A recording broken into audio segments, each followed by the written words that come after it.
you want to really win in motor racing or any sport that you do, make practice the hardest possible thing you could ever do. So it's so hard that when you come around to the actual main event, it's a piece of piss. Peter. Walsh. Guys and girls, I want to talk about the importance of practice in motor racing. And I think this is a really, really good one to address today, simply because it's the backbone of your whole weekend. A lot of people don't realize how important practice is in motor racing. Now, this applies for karting, Formula Ford, Formula 3, Formula 2, Formula 1. If you don't get your practice in, this is the backbone, and if you don't get your practice in, your whole weekend could be screwed. Even your qualifying, even your race. Trust me when I say that, ladies and gentlemen. It's so crucially. You know, sometimes I can barely speak in this podcast. It's like, how would I put it? The best way to explain practice, guys, right? The importance of practice. There's a technique to it. And once you learn the technique, now, when you're starting karts, for instance, as in, if you were starting karts, and a lot of times it's your father, right, who's running you, we call it. So in other words, when I started karting, it was my dad, and my brother, and it was my dad, my brother, and myself karting. So the thing is, at the time, it was very, very new in Ireland, karting. So we didn't know how to practice. But then as you go throughout the years, you figure out that, oh, well, actually, hang on a second. Well, we're using those tires, and like, guys, there's a shelf life for a lot of tires, for instance. As in, I think a lot of people know that from Formula 1, where you see the soft, medium tires, hard tires. Okay, they've got a shelf life span, right? In other words, the soft tires can last, well, depending on the track you go, the soft tires can last from anything from 10 laps up to, let's say, 20 laps at their peak. Hard tires can last up to 40 laps. So, in other words, when you're starting in karts, you don't know how many laps they're going to run with, right? So, in other words, you could go out all day long in a practice session, and you could be running around in the same tires because you don't know. Problem is, you go into a race, all of a sudden you've realized, hang on a second, we're going really fucking slow. And then you learn things on the way. Now, there's a lot of teams out there, and racing has come along so much now that those mistakes wouldn't happen anymore, right?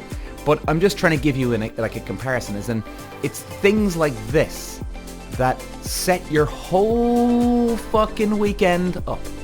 And it's the same in karting, it's the same in Formula Ford, Formula 1, all the way up through the levels. Practice is the key to everything.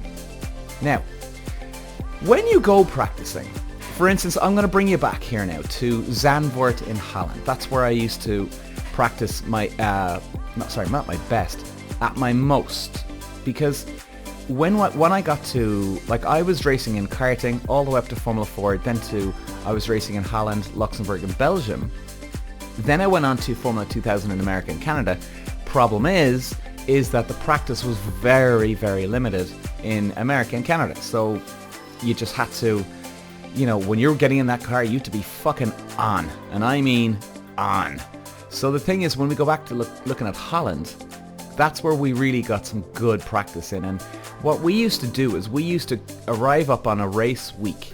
We used to go to the track on, let's say, a Tuesday or Wednesday, and then you do your full day of testing, and then you're off until the Saturday for qualifying, and then obviously the race on Sunday.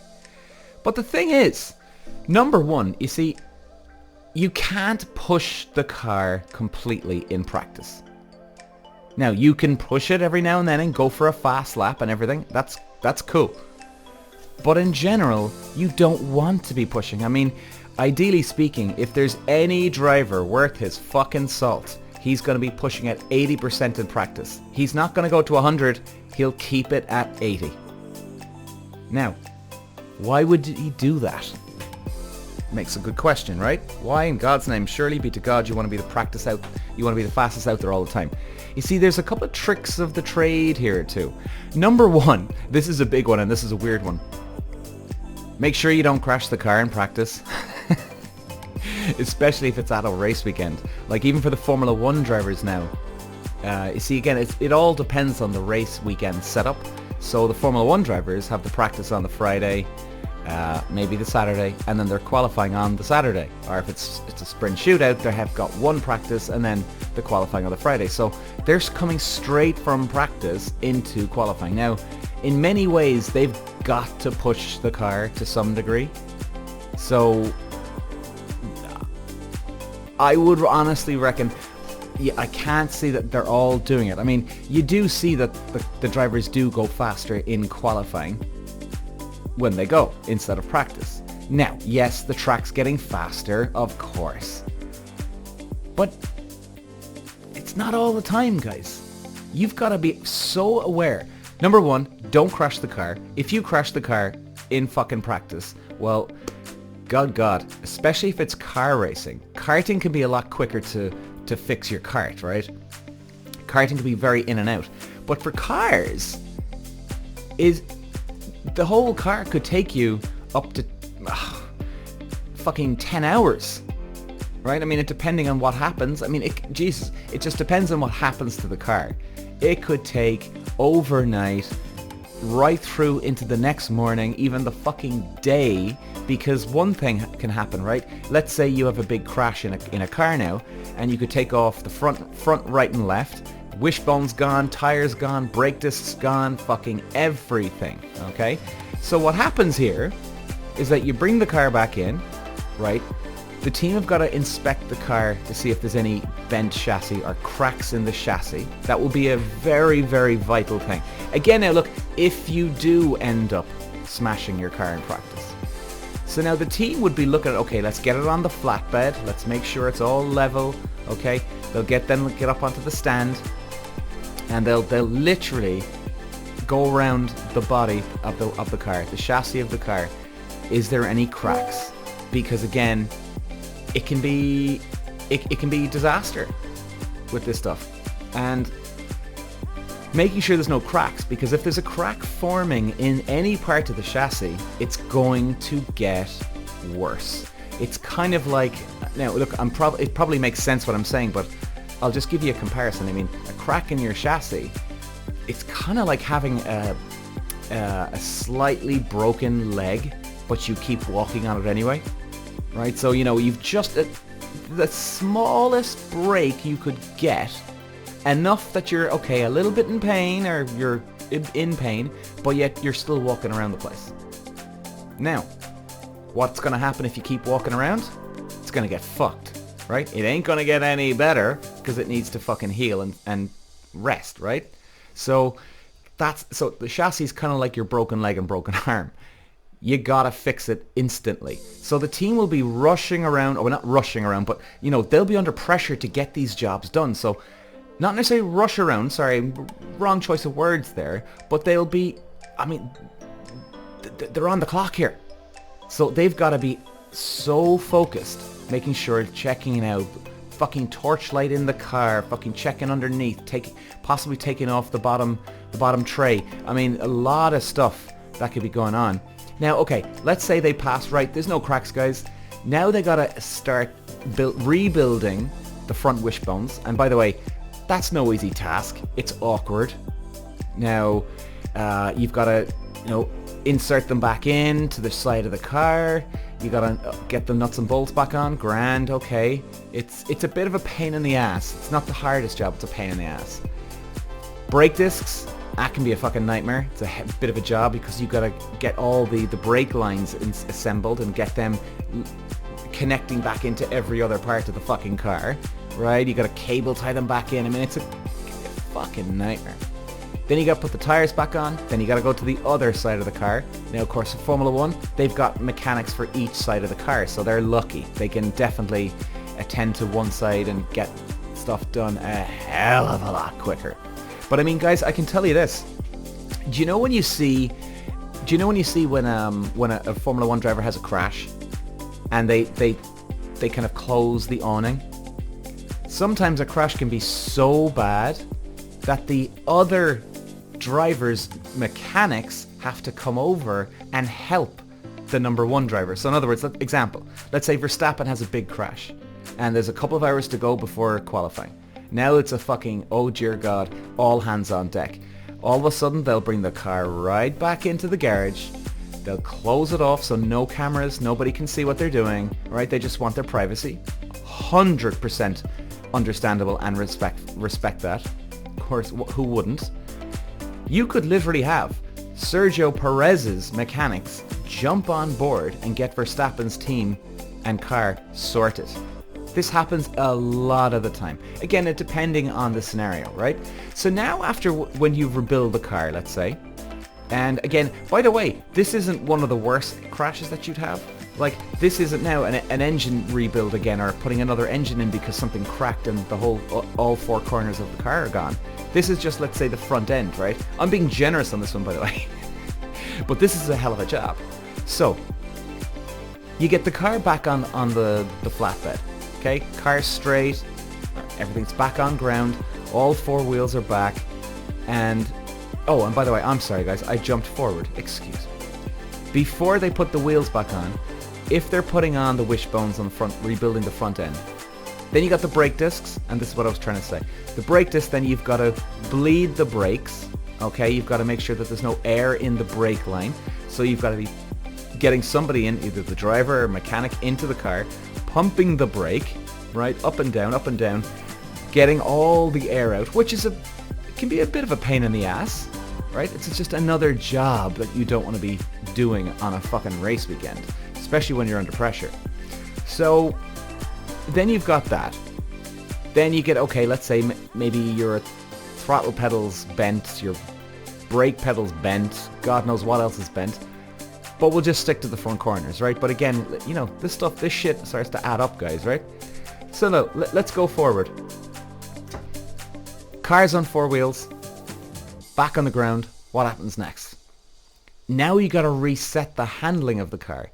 So you've got to reset the caster, the camber, the tracking, toe. I mean, there's so many things you've got to redo again. You've got to make sure that the suspension, the shocks are in line and they're set up again correctly. Now, it's not the biggest job in the world, because they're obviously going to have, I mean, any time a driver would come back in, guys, right, they're making notes.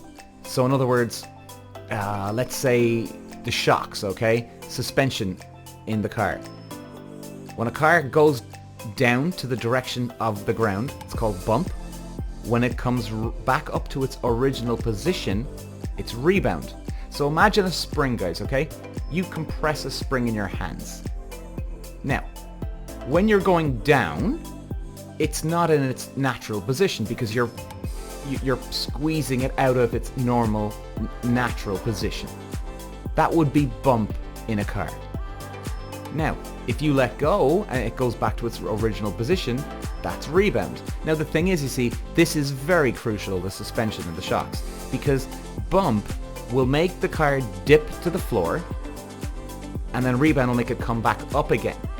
And this can be a huge thing for your handling of the car. Now, again, you've got the tracking, you've got camber, caster.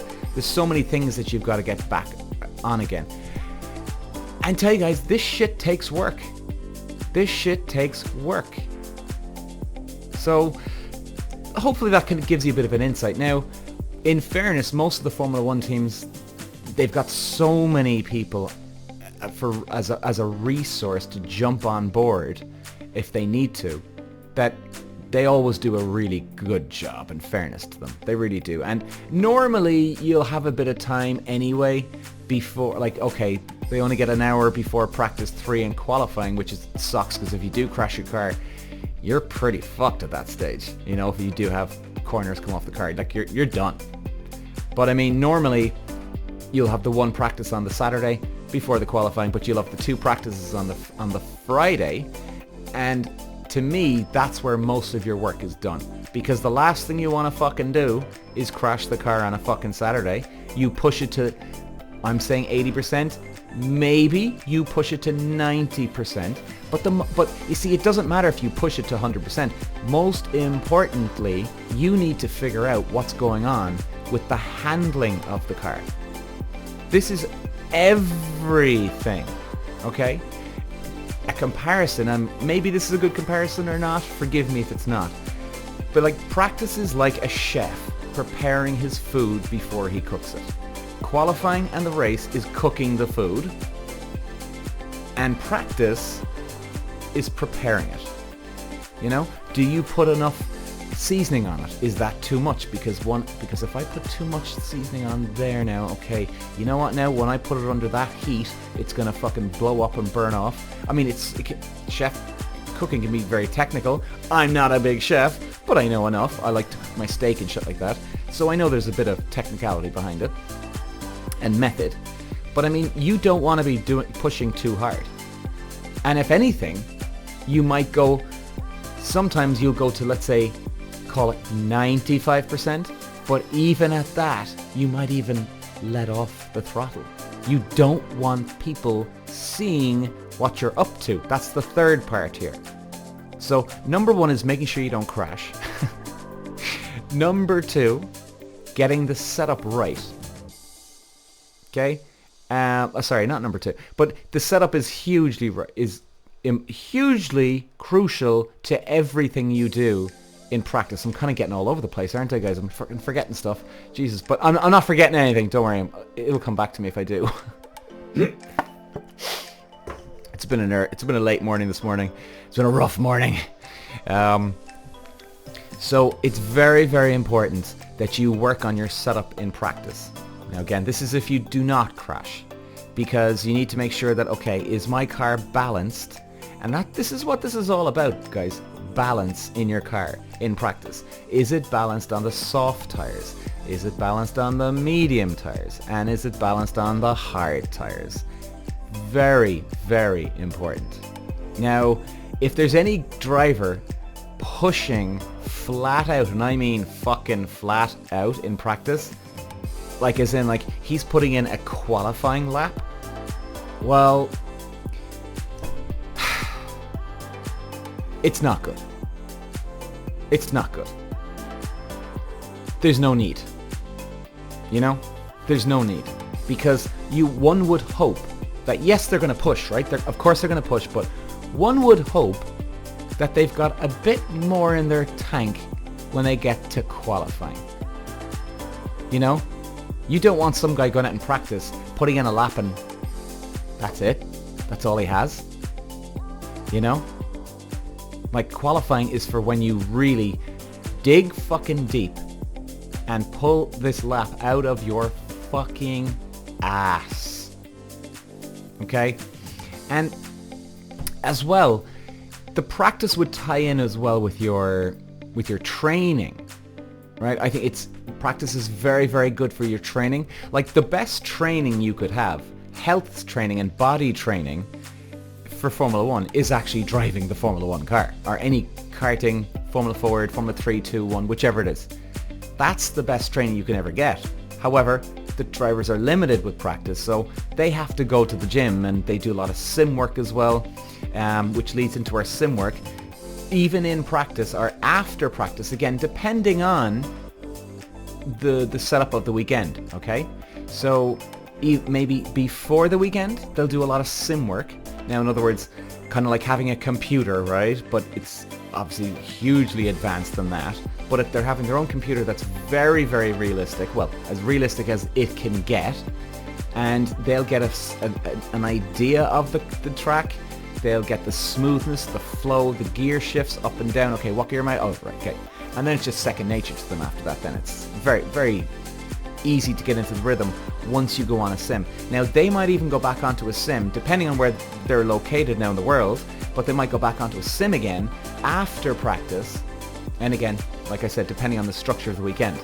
But again, that's part of practice too. Right?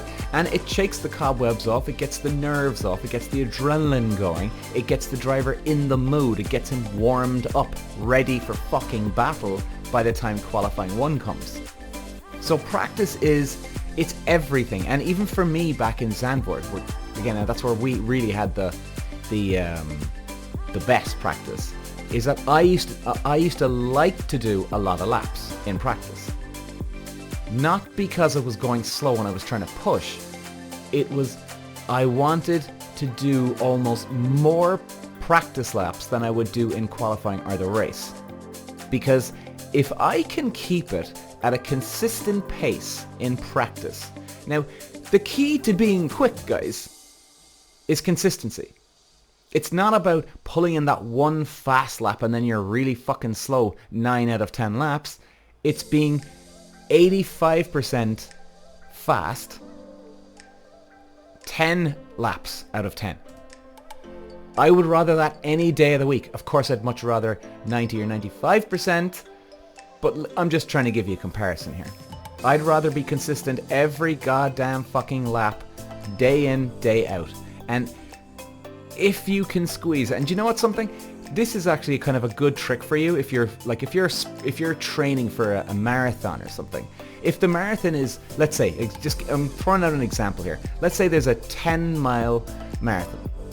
Well, if you want to fucking win a marathon, in your practice, you don't do fucking 10 miles, you do 20 fucking miles. And you push like it is an actual 20-mile fucking marathon. Because, number one, your fitness is going to be up, your concentration is going to be up, and it keeps you in the game. Because the idea of practice is you do all your hard work in practice. So then when qualifying a race comes along, even though they're meant to be more serious, you've done so much work in practice that the qualifying and race is easy. Easy. Okay? That's what I would say to people. Make your practice the hard part. Make your practice the hard part. And I'm just going to say that again.